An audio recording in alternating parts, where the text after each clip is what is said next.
You should have that link now, Shay. Thank you. Ms. Williams, if you would just give me just a couple minutes to get Okay. in there. Thank you. Okay. Good evening, everyone. Um, Good evening. Good evening. Good evening. Good evening.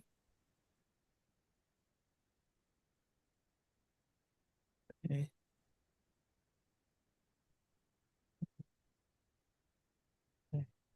Okay.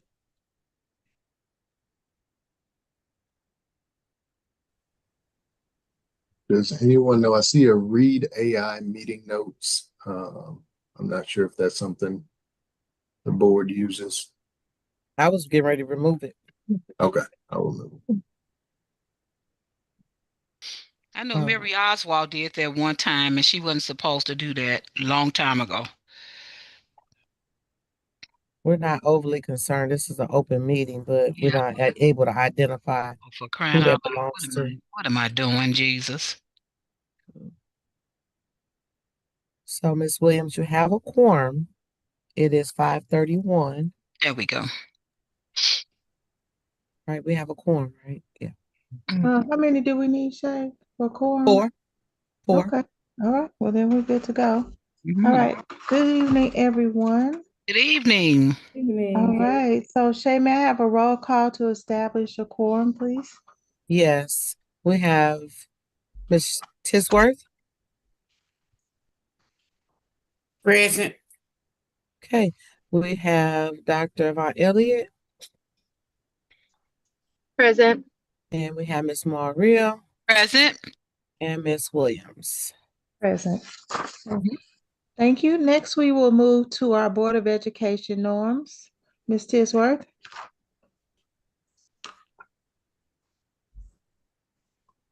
Number one, cohesive. Can you hear me? Yes. Cohesive team. We will remember to put students at the center of every decision. We'll pause after someone speaks to hear all voices. Consider and respect all opinions without judgment. Strive to assume positive intentions from all members. The board will honor the board policy related to the implementation of Robert Rules of Order Policy BCB. Number two, collective agreement. The board will honor policy BBF school board members' ethics, use collective voices to reach decisions, honor and respect the work of the board, honoring and supporting the board decisions at all times, align with board policy and procedures. Number three, be prepared for meetings. The board will review the packet detail and submit questions within the established time frame. Questions at meetings should be limited and specific to the information not presented in the packet detail. No surprises at meetings. Extend courtesy for each member's question. Members of the board will arrive 10 minutes prior to the start of the meeting if possible. Administration will release board packets to the River Garden School District Board of Education within the identified time frame. Number four, not allow outside entities to dictate board actions. River Garden School Board of Education decisions will be made based on facts, policies, and procedures, not individual opinions or requests. Educate and encourage the community to follow proper protocols for voicing concerns, policy KC-community engagement. That's it. Thank you, Ms. Tisworth. Now, may I have a motion to approve the agenda? So moved. This is Veronica. I'll second. Okay, it has been moved by Ms. Tisworth and seconded by Ms. Moore to approve the agenda. Is there any discussion? Okay, all in favor? Aye. All right. Any opposed? Okay, hearing none. Okay, the agenda has been approved. Next, we will move to announcements. Do we have any board members that have remarks or announcements you would like to make? Yes, this is Veronica. So, as you all know, that I sit on the Special School District Governing Council representing Riverview Gardens. And even though right now I have not missed any meetings, I've been at all the meetings, they are asking, well, I've been asked to see if someone wants to serve as an alternate, which means that you can listen in at the meetings or whatever if you want to. I don't think you'll be able to vote or say anything. But they just asked me, I was asked about it. So if anybody thinks that they have an interest, they are more than welcome to contact me and I'll put you in charge of the meetings and all of that. Okay. Thank you. Thank you, Ms. Morrill. Do we have any other announcements or remarks from any of the other board members? Okay, all right. Madam Chair, Yes. I just wanted to share with the citizens that there is information about the candidates for our school board. There are other school districts that are hosting sessions where you can get to know the candidates. So I wanted to make sure that they go to the website, or when 411 comes out, they can review that to learn more about the candidates. Okay. Thank Thank you, you. Dr. May. Thank you. Okay. Next, we will move to our budget workshop. Dr. Patton. Good evening, everyone. We are, as Ms. Williams said, we are going to move into the budget workshop. Making the presentation is our own CFO, Ms. Stephanie Terry. Ms. Terry, you prepared to present? You're muted. Yes, Ms. I Terry? am. Okay, great. Okay. Shay, can you make sure, or Ishmael, can you make sure she can share her screen? I can share it. Yes, I just gave her sharing rights, Okay, thank you. Dr. Patton. Mhm. All right, Ms. Terry, we are in your hands. Okay, can you guys see the presentation now?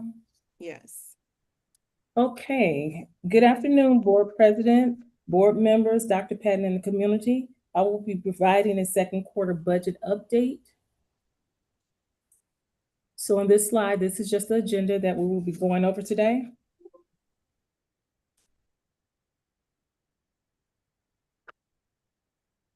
I'm trying to advance the slide. Hold on 1 second. It's not advancing. It's not advancing. Okay, click out and click back in just to Okay. minimize and then bring it back and see if it works. Try again. No. All right, so if you'll go back where you were just now. Yep, and just go Okay, see if you can, then you can click on it. Yep, there we go. Okay, thank you. So on this slide, this just represents where we ended for FY 24-25. We entered FY 25-26 with a position of relative strength. Over the past several years, the district has maintained a strong fund balance. This provided the ability for stability during uncertain funding environments. This stability allowed the district to continue supporting programs, staff, and students as funding sources changed. While our fund balance has declined, we still remain above the state minimum requirements, which gives us time to act strategically. So you can see in 24-25, we ended at 24.03%. And for 25-26, this is a projection of 16.27%. And again, like I always like to state, this number can either go up or go down based on our overall spending at the end of the year. Moving to the next slide, this is just a graphical representation of the fund balance trend. As we can see, we peaked in FY 22-23, and each year we've gone down a few percentage points.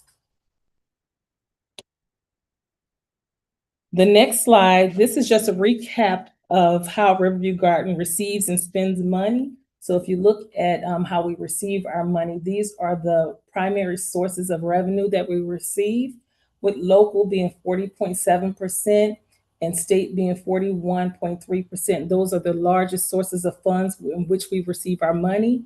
And federal is 16.6%. So how Riverview Garden spends money, we know that our people are our greatest investment, and as well, they are our largest expense. So salaries and benefits count for 60 to 70% of our spending, and as well as transportation, utilities, instructional materials, and insurance. Those are just to name a few of our expenses that fall into those categories.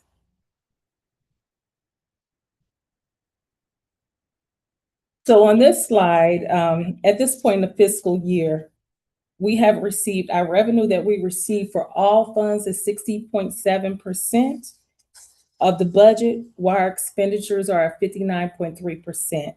This means the revenues are currently slightly outpacing expenditures, which is a positive thing. Last time when I presented, it was the opposite way around, until our revenue sources started flowing in. So in the green, this shows I have it broken out by all funds and by GOB for both revenue trends and our expenditure trends, so we can see the difference.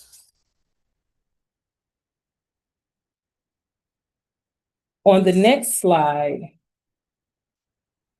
the revenue trends, I know when we last met, we talked about the district was experiencing issues with the local revenue collection. So the revenues are slowly trickling in now. It's been a very challenging year. This was a year when revenues across the whole Missouri for the state, the St. Louis County, all the revenues that are slowly coming in at slow pace, but we are receiving them now. And we will continue to closely monitor our cash flow to ensure that we're able to cover payroll and operation obligations without any disruption to the district. So as I indicated, our revenues are coming in slightly higher than our expenses at 1.4%. And that's the good news, because that's how we want our revenues to outpace our expenditures. However, the difference is small, and any minor change can disrupt this. So we just have to stay ahead of the game with this. Like I said, we are closely monitoring cash flow due to the timing of property tax collections. And the finance team, that's what we constantly do. We continue to monitor this daily to ensure that all of our obligations are met without disruption. So I just want to repeat that, because that is a very extensive job, just making sure that we have money where we should be, especially with the timing issues of the revenues. So on the next slide, this is where I constantly want to show where we are with the fund balance. As I indicated, we ended with 24.03%, but this is, as I will state, some of the funds of that $20.4 million are unrestricted funds. So $14.4 million of that 20.4 is unrestricted, meaning Fund 1 and 2 is where we can spend that money. So those two, Fund 1 and 2 combined, is what we have available to spend for operational expenses, and that is $14.4 million. Food service is relatively high, is a healthy fund balance. Our fund balance in food service is $5.8 million, but that is restricted because we can only use that money for food service. So such things as our food service contract vendor and anything related to food service, allowable food service expenses is what we can use that. We cannot use that for salaries. And the student activity accounts, that's the money in which flows through the schools. That is restricted as well. We cannot use that for any operational expenses. So just want to keep this in front of everyone, because again, we understand that our policy is 15% operating reserve, while the state minimum is only 3%. While projections show pressure on this reserve, we still have time to implement solutions.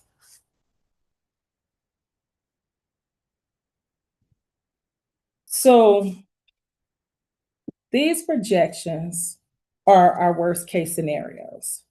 If the district takes no action, which we know that we have, but I have to present both sides. So I will briefly discuss the impact. So initially, going back to 23-24, when our fund balance was strong, we had 31 million, which equated to 36.77% fund balance. And then the district went through a transition period. CFO changed. There was some changes in leadership. So we had a consultant in, and Mr. Charles identified at that time that we had a $23 million deficit or a $23 million issue. So the leadership team, led by Dr. Patton, met with principals and department heads to reduce the budgets with the elimination of several positions and other discretionary funds. That deficit was brought down by 13 million. So if you look at 24-25, we still have, with that minus that 13 million, we still ended about 10.5 million over budget. And that is why we had the reduction in our fund balance from 36.77% to 24.03%, leaving us with 14.4 million in our fund balance. And that is where we ended. So if you look at 25-26, this is a projection. I tried to project out where I anticipate that we will land. And where I anticipate that we will land is about 16.69%. As you can see, those numbers do change because I'm constantly running reports and trying to calculate our expenditures to date. So if we do nothing, we will project it to end at 16.69% and with a unrestricted fund balance of 6.9%.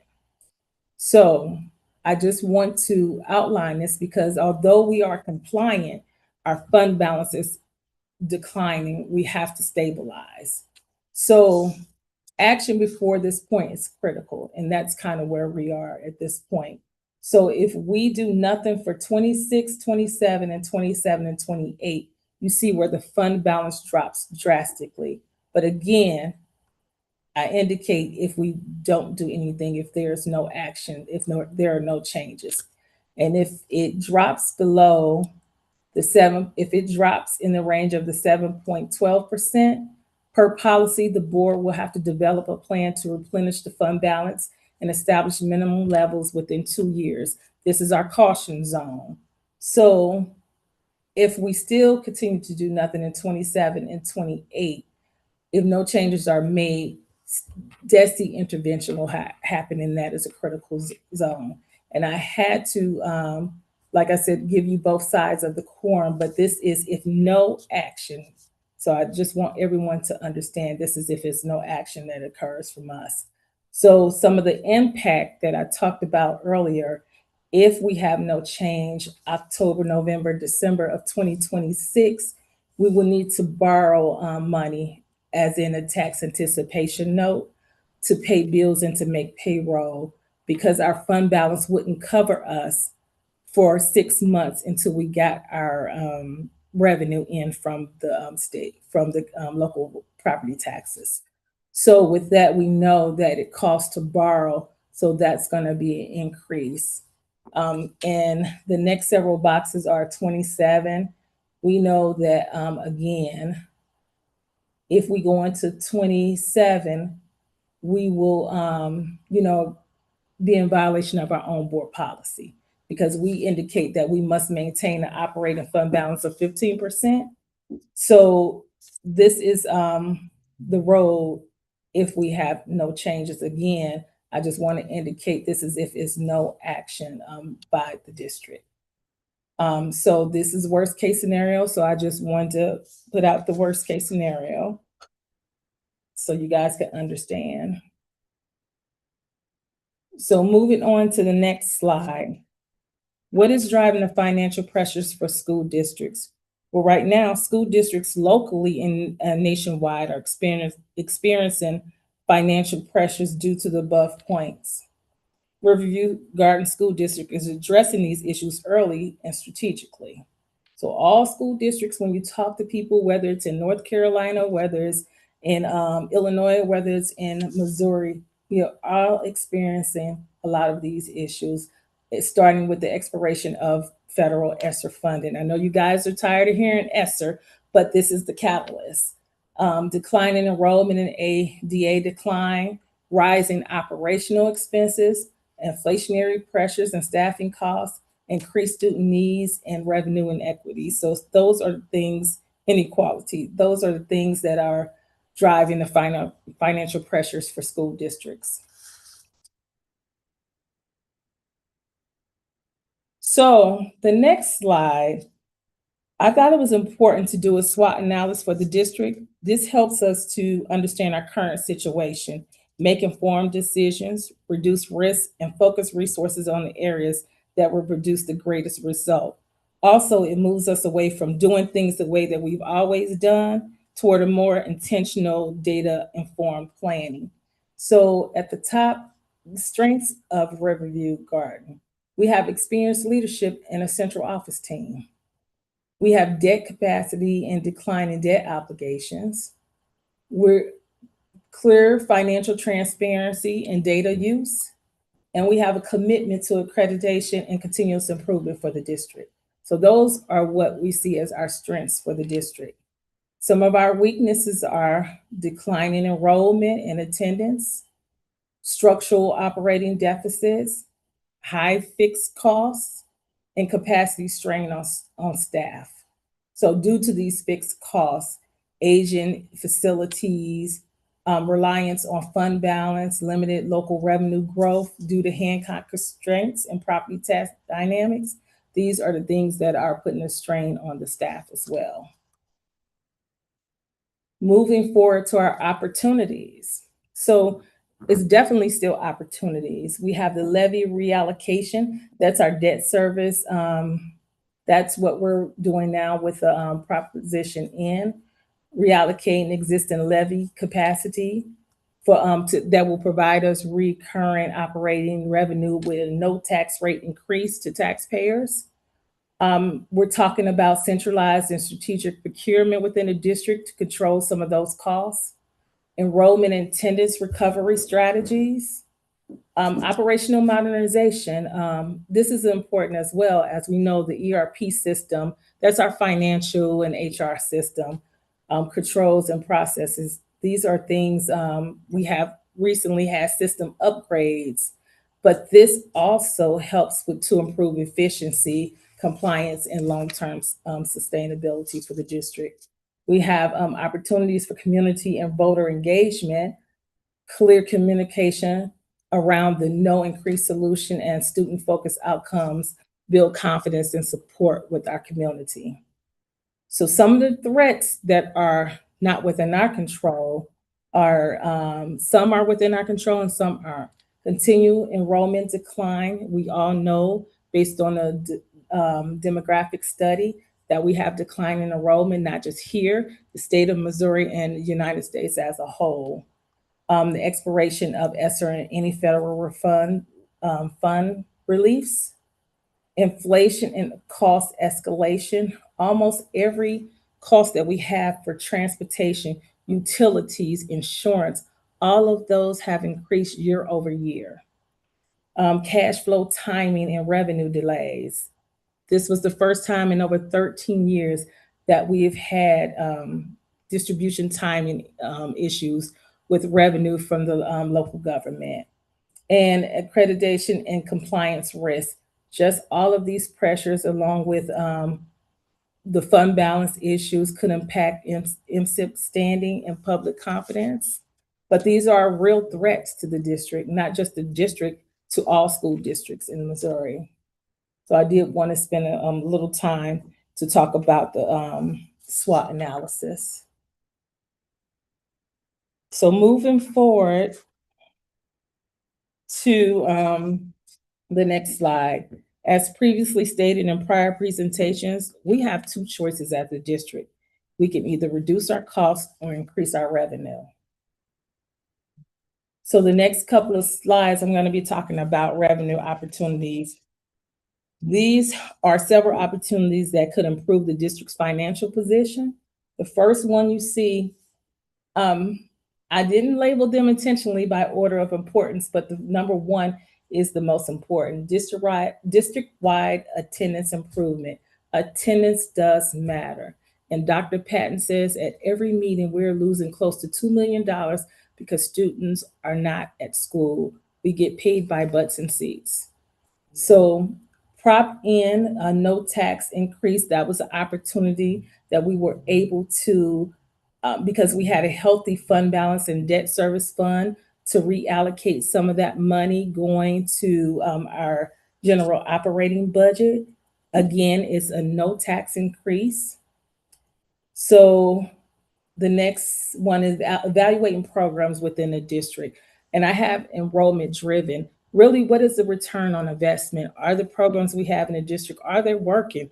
Are the kids coming to the program? So we need to really do a good job of evaluating these programs with outside vendors that we may have contracts with, to evaluate the programs to see if they are running efficient and effectively in our kids coming. Continue to optimize Medicaid reimbursement. And this was surprising to me. I went back several years to see what our Medicaid reimbursement is, and we had a 173% increase year over year for Medicaid. So that's big. We have someone, we strategically did it. We have someone in the finance department who's responsible for getting the Medicaid reimbursements back into the district, and it's definitely helping because it was 173% increase year over year. So as always, we look for grant opportunities to and maximization of grants. Any grants that we hear about, we do try to go out for those grants. So if anyone knows or hears about any grants, send them our way, and we will try to see if we qualify for those grants.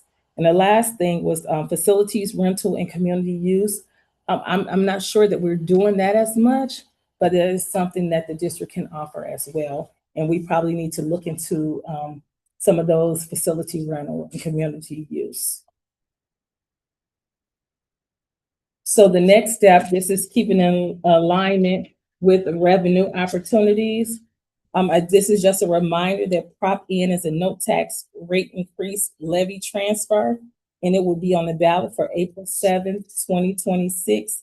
Again, it will shift a portion of what taxpayers are already paying. It does not increase the overall tax rate, and the potential revenue to the district is approximately $730,000. So the previous slide showed all of the revenue generating opportunities. This slide focuses on the already 13 million that the district was already able to reduce. So I know it's been a heavy lift. I know it's been emotional, and I know it's been hard, but these are some of the areas that the district has been able to reduce and cut the debt by 13 million in the previous fiscal year.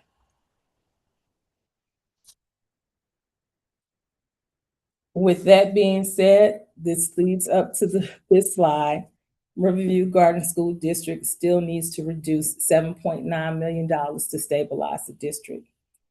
While this number sounds large and it represents strategic adjustments over time, but not immediate cuts, through a combination of revenue strategies, operational improvements, and strategic decisions, we can close the gap responsibly. But I also wanted to give you the good, and I have to give you both sides of the coin. So the consequences of inaction, depletion of our fund balance, and that's our savings for, like our savings account for the school district. Staffing and program reductions. So if we don't stabilize, I have this here to say that we're going to be forced to cut staffing and program reductions if we don't stabilize the district. And we know if we cut staffing and program, it's going to be a decline in educational quality that will lead to a negative impact on credit and community confidence, which also could lead to state oversight or reclassification. Riverview Garden School District will need to consider an operational tax levy so that student programs are not affected. So on the next slide, I think that it's important to keep the board, the superintendent, and community abreast of legislative updates. Missouri is currently reviewing the largest potential update to the school funding formula since 2005. While funding is not guaranteed, the discussion signals that state recognizes that districts need additional support. So these are the things that are kind of been on the table. We talked about the funding modernization task force. They will have to submit a final report to the governor by December 1, 2026, detailing a recommendation for potential funding for K-12 public and charter schools. So, as we know, I indicated previously, Missouri is fifth for local funding and 50th dead last place for state funding in the United States. As we know, we had a senior tax freeze impact, and that was $105,000 direct impact on Riverview Garden School District for our revenue. Income tax phased out and long-term revenue capacity. That hasn't been discussed much, so it's been no action on that, but I wanted to include it here. Open enrollment has been a big conversation piece. So the financial impact on districts with declining enrollment, open enrollment, and the open enrollment impacts on Riverview Garden School District. If 3% of our student population is allowed to leave the district, we would lose a little over $1 million based on the 3% if students are allowed to leave. If that is bumped up to 5%, we'll lose 1.7 million. If it is bumped up to 10%, we will lose 3.4 million as a district. So that is how the open enrollment could impact a district like Riverview Garden.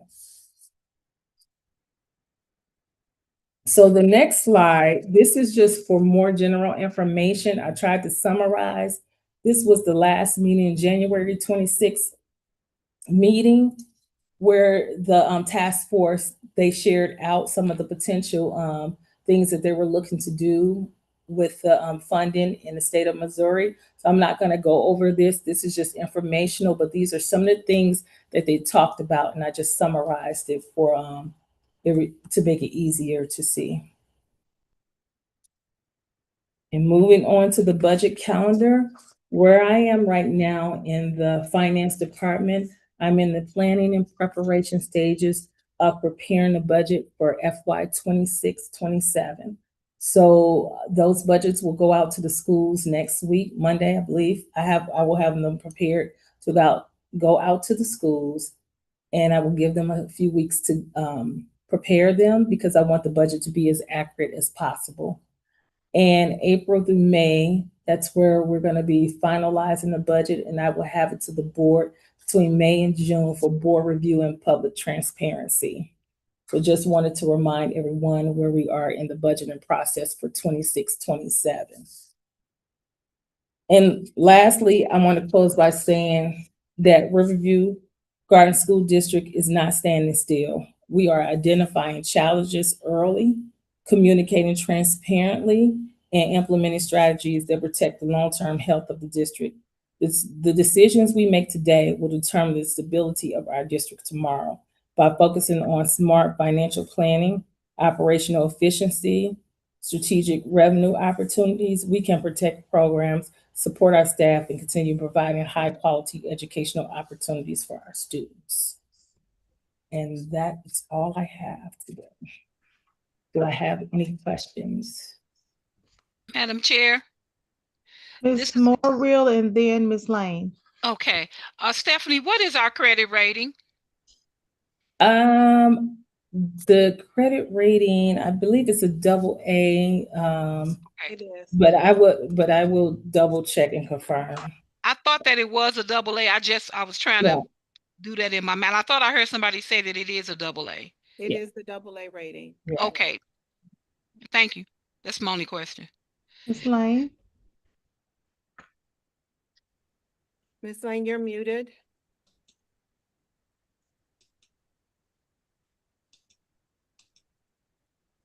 Can you hear me now? Yeah. Okay. Ms. Terry, can you go back to the up? I was trying to keep track of the page numbers and I just didn't. I think under the fund balance, I could not figure out, was that a minus 15% for our fund balance. Is that what you reported? Here, Um, or was the first? no, it was, keep going. Because I think maybe it might have been a dash. I'm not sure. That's why well, what is our fund balance? Like that's what I'm gonna ask. Oh, there it is. Or at the very Oh, bottom. that's a dash. Yeah, that's a dash. I Okay. probably put it differently. So See, the Thank Riverview you for Garden, clarifying that, Ms. yes, Lane, but that's a yes, dash. thank you. It's a dash. It's Riverview Garden fund balance, our based on our policy is 15%, and the state policy is 3%. We can't oh, go lower than those. see, that's why you ask questions. Thank you, ma'am. Okay, so now I understand that. And then the other question, you made a comment about, I know that we borrowed some money last, maybe it was last school year. We were in a deficit and we had to make a short-term loan. And I remember discussion because I asked Ms. Moore Real what kind of interest we had to pay on that loan. So you also made a comment that we would have to borrow some more money. If no action was taken, we would need to borrow some money. And I wrote, haven't we done that before? Didn't we do that before? Not since I've been here. I know I brought the issue up at the beginning, before Christmas, because that's when we were having an issue with getting the revenue in place. But we got a payout like mid-December, and we didn't need to borrow. Oh, that was that 11 hour and 59 minute thing that Yeah, where we got the money at the last minute. But you presented it to us that we may have to. Okay. So correct. And so we were, I'm we sorry.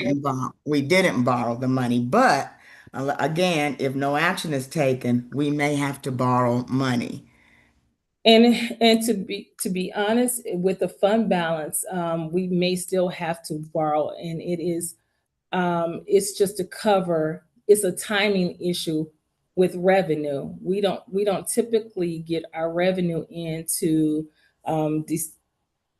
December, January, February is when we get the bulk of our local revenue in. So we have to live off our fund balance from that time.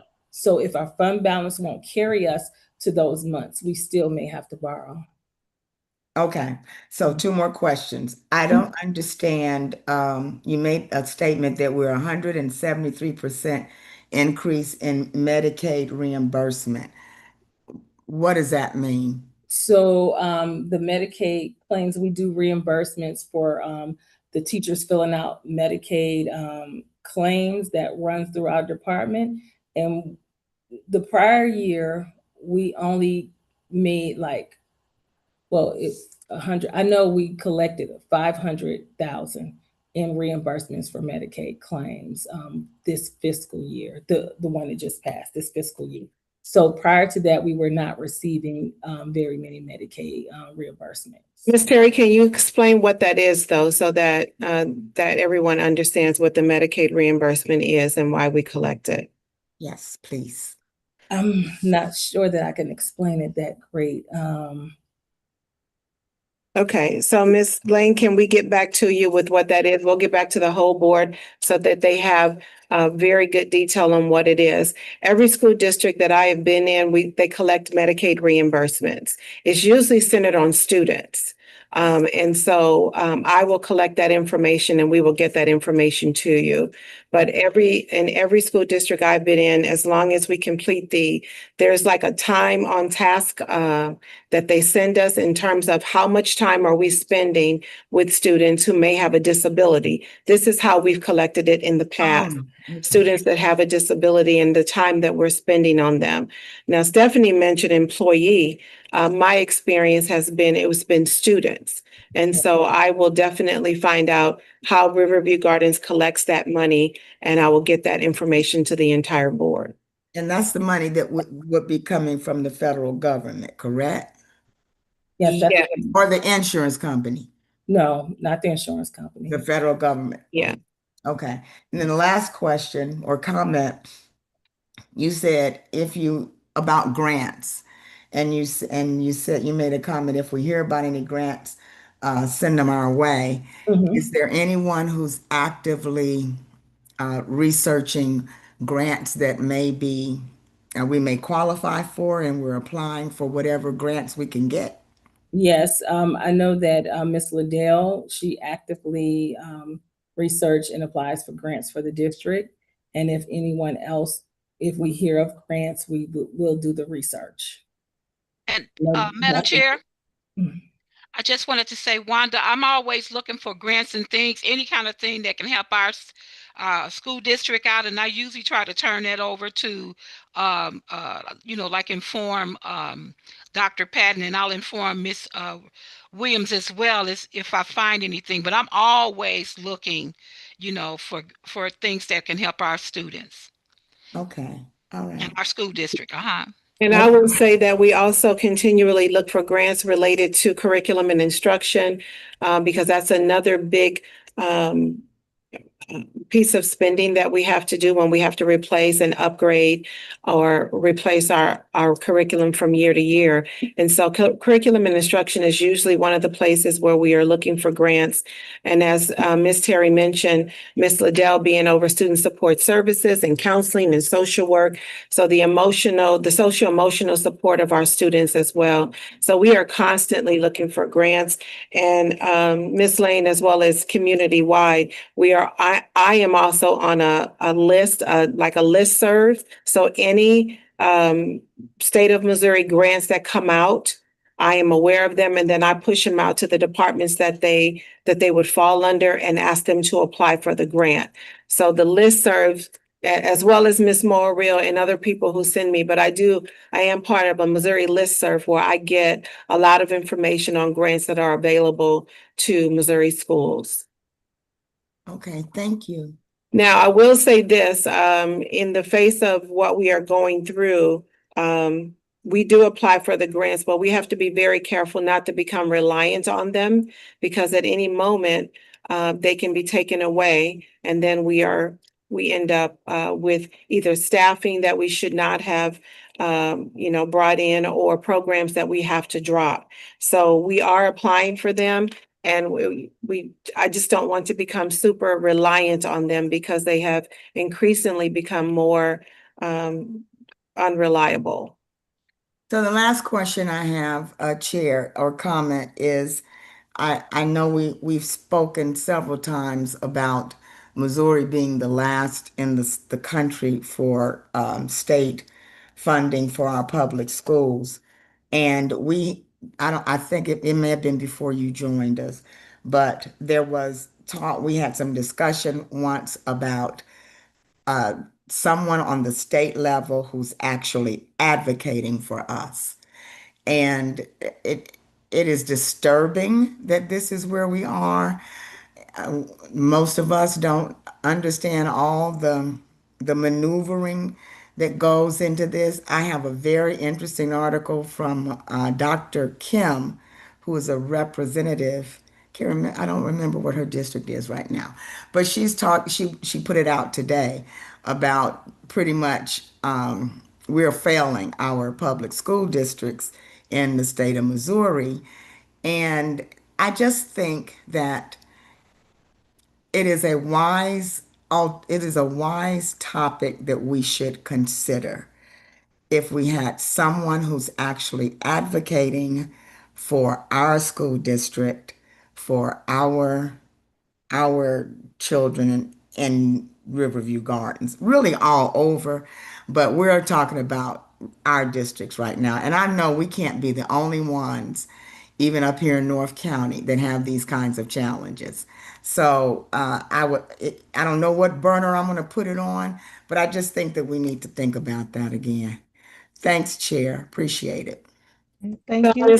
Ms. Lane, and allow me to respond relative to the struggles of the North County schools. The majority of schools are struggling financially. Several North County schools are struggling financially. I won't name them, but there are several North County schools, many Missouri schools, but several North County schools that are struggling financially. This is not specific to Riverview Gardens. Okay, thank you. Dr. May?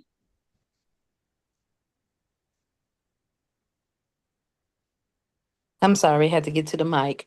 Mhm.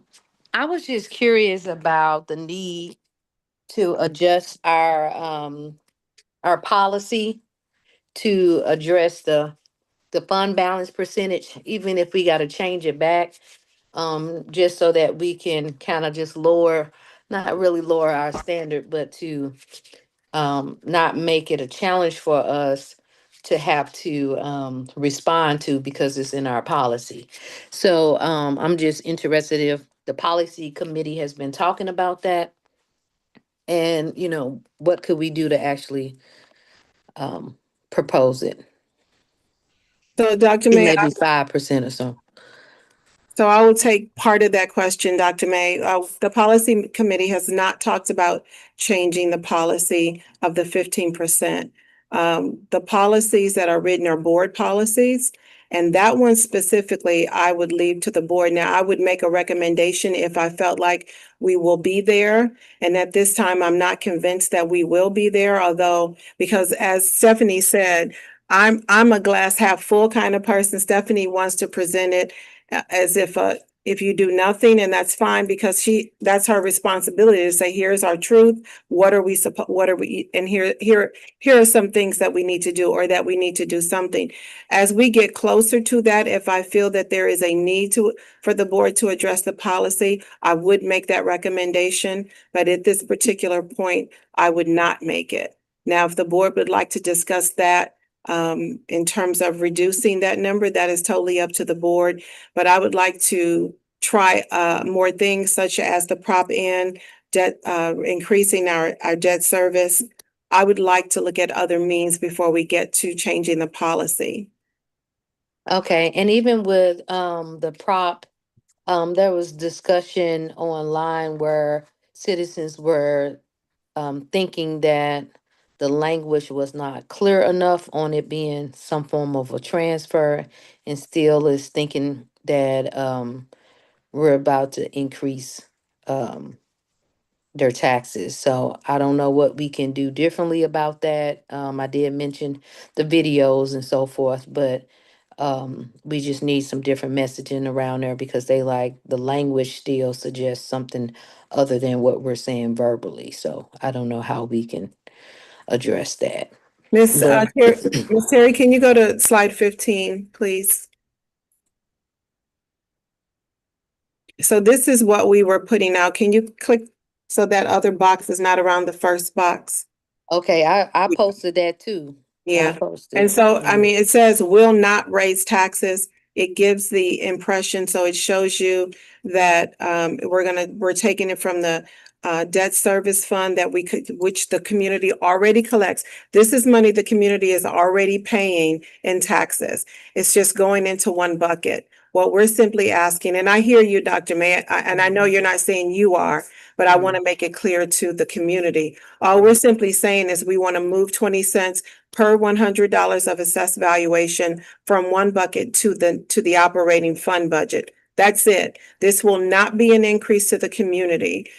We have had board meetings, the last two board meetings, where we talked about Prop N. It would also be talked about in our upcoming board meeting. We are also out canvassing, putting signs in yards, and we are trying to make it as clear as we possibly can. This will be a no. This will not increase our community taxes. All we're simply doing is asking you, the simplest way that I explain it is to move money that I have in my savings into my checking so I can use it. It doesn't increase anything for anyone. And so we will make that messaging clear. But one of the reasons we changed this postcard is because if you recall, we had no tax increase, no increase, and people were misunderstanding that we were saying vote against it so that the increase wouldn't occur. So we changed the wording of it so that people would understand that it says will not increase or will not raise taxes. And we will keep saying it, Dr. May, over and over and over. We were knocking on doors on this past Saturday. We'll be knocking on doors and putting signs in yards. The 7th, May 7th, March 7th, March 28th, and then April 4th. And we will make sure that the messaging is the same so that everybody has a clear understanding. Does the individual schools or the district use robocall? We do. We have. Okay, is that an option to do a robocall with a message as well? Yes, we can do a robocall, and all we can say, just as we knock on doors, is remind them to get out the vote and remind them that Prop N is on the ballot, and it will not raise taxes, but it will help the school district, but we can't tell them to vote for it. So yes, we can. We've done text messages, and it's been all over our social media, our website, and we will continue to push it out. Okay, that sounds good. But thank you, Mrs. Terry, for the presentation. I think we're going in a right direction, but we may need to make some policy changes and some additional adjustments that's even more aggressive. But this conversation happening early is good. Thank you. Okay. Ms. Terry, I have a question for you. Where are we as a district on exploring opportunities for lowering the healthcare costs for employees? So we have effectively been meeting with the benefits committee. We put our RFP out. We have 5 people to respond. We're narrowing it down to 2 companies as well as CSD Trust. And with CSD Trust, it's expensive to leave the trust. They penalize us. So right now, the quote that we have is $788,000 to pull from the trust because they have different fees that we would have to pay. So we just have to weigh in on if it's beneficial to leave or if it's, or if we would have to stay because of that. Because we may not be in a financial situation to move, but we are meeting. With the fees that the trust is charging, is that due to timing and trying to leave the trust, or would that be if we left anytime?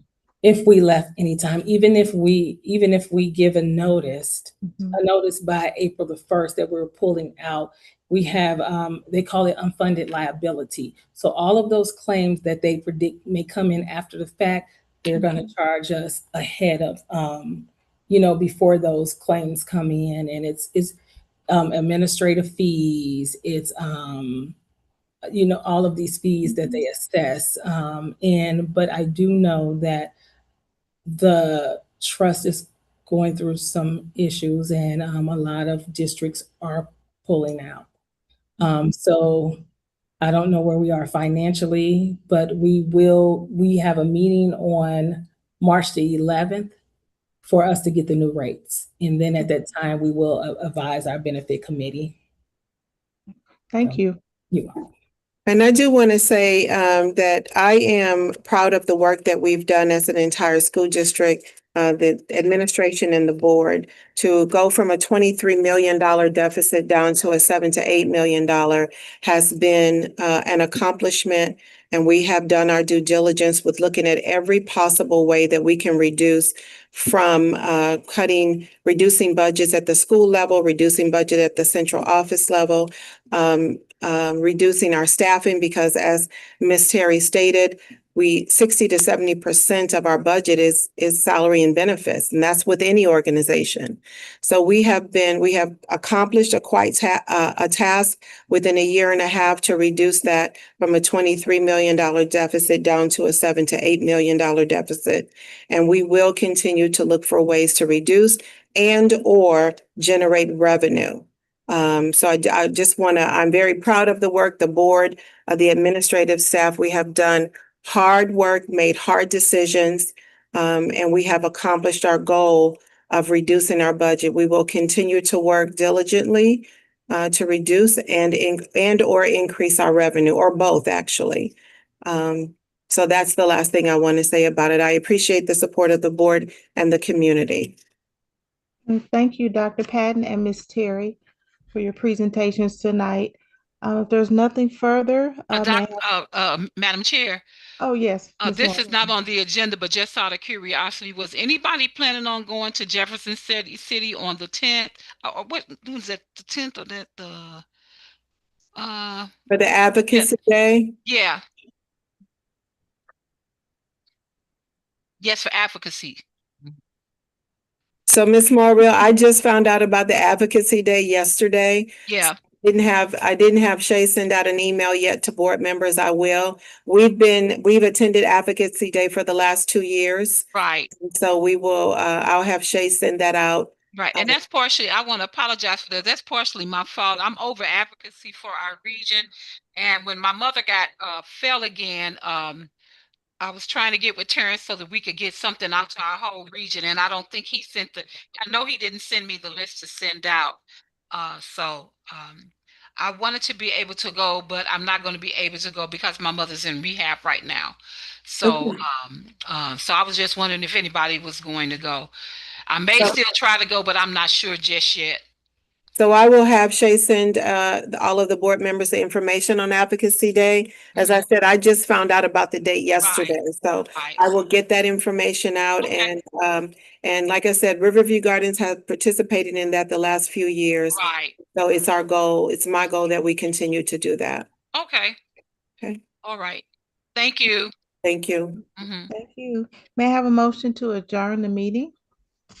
Madam Chair, this is Veronica. I so move. Second, Dr. May. Okay, it has been moved by Ms. Morrill and seconded by Dr. May to adjourn our special open session meeting. Any discussion? Okay, all in favor? Aye. Any opposed? Okay, meeting will be adjourned. Thank you. Have a Thank good you, everyone.